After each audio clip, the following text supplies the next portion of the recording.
Okay, so petting a dog is something that's really important that we do a lot, but we have to take into consideration what the dog is doing when we pet it. So right now he's invading my personal space, and he kind of what he did earlier with you is he came over and he was nudging you and just got right up in your business, and that's his way of saying I want some attention. There we go. He's pawing at me. Before he was kind of pushing his butt towards me, and you're like, well, he wants you to pet. I know what he wanted. Yeah. If we let the dog nudge us, paw at us, or bark at us, or jump up on us, or invade our personal space for attention, and we give them attention, we're telling them, yes, you can tell me what to do, and when you do, I'll do it.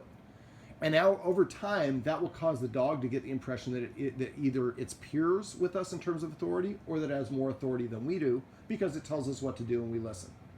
So what I do is I practice what I call petting with a purpose. So I consider petting a dog our way of paying the dog. So instead of petting the dog when he wants, when he scratches at me, I give him a counter order, sit. And when he sits, then I pet him for sitting. Now I'm going to use this treat to get him to go over there. Whoops. See if he'll figure out where it is. Go get it. All right, well, this is a video. I don't want to keep it 5 minutes for you looking. So there we go. Sit. Sit. So I asked him to sit just with my hand motion. Let's try that again. So I hold it in my hand, like about there, and then I go over the dog's head. As soon as he sits, I lower it, let him lick it off, and I say sit, sit, sit, while I scratch him on top of his head. So basically, every time that we pet the dog, this way, we're reinforcing that if you tell me what to do, nothing happens. If I tell you what to do and you do it, there's something in it for you. Over time, instead of him coming and nudging you or invading your personal space, he'll come and sit in front of you and say, look, I'm sitting in front of you politely. Shouldn't you be giving me attention? Now, when he does this, we want to make sure we acknowledge that. Sometimes people are like, just so happy for the dog to stop nudging them, they just kind of go away, ignore it. Well, if that's the case, then the dog's going to go back to what it was doing that worked before, which is pawing at you or nudging at you. So the first way I do it is, again, I give the dog a counter order anytime that it tells me what to do, and I only reward it when it does it. Now, I just say the command word sit, sit, sit. I say it about 3 or 4 times. Now, a lot of us talk way too much to our dog. Oh, Sam, you sat down. What a smart, pretty dog you are. How'd you get to be such a handsome devil? You know, you're the greatest dog. I love you so much. That's what Dave does. Okay, so Dave, this message is for you. And that's okay if Dave has a bad day and he comes home and he wants to vent to Sam. Can you believe that woman cut me off in line at the supermarket? And you can believe that guy did this or whatever it is. But if we are training the dog to do something on command, we want to just say the command word. Go ahead. I'm going to continue narrating this for you. Go ahead. Hello.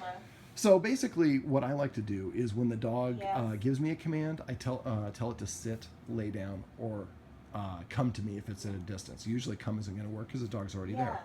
Now, if the dog is already here and it's not pawing at you and you just want to pet the dog, just simply ask him to sit. Sam? All right. Come. Thank you.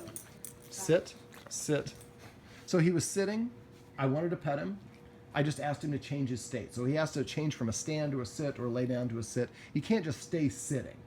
And it has to happen within about 3 seconds. So if he sits, I'm watching TV, I take a drink of water, I adjust something and I look at my phone and then I pet him and start saying sitting, it's way too long. The closer you can get to when he starts sitting or laying down or whatever it is, the more powerful it would be. So what I'd like you and Dave to get in a habit of is just asking Sam to sit or lay down before you pet him. And then as soon as he sits down, pet him under his chin and say sit, or in this case, down, down, down. Now he's already been lying down, so that's not, I like to pet under the chin because when a dog is proud about what it's done, his nose is parallel to the ground or tilted up.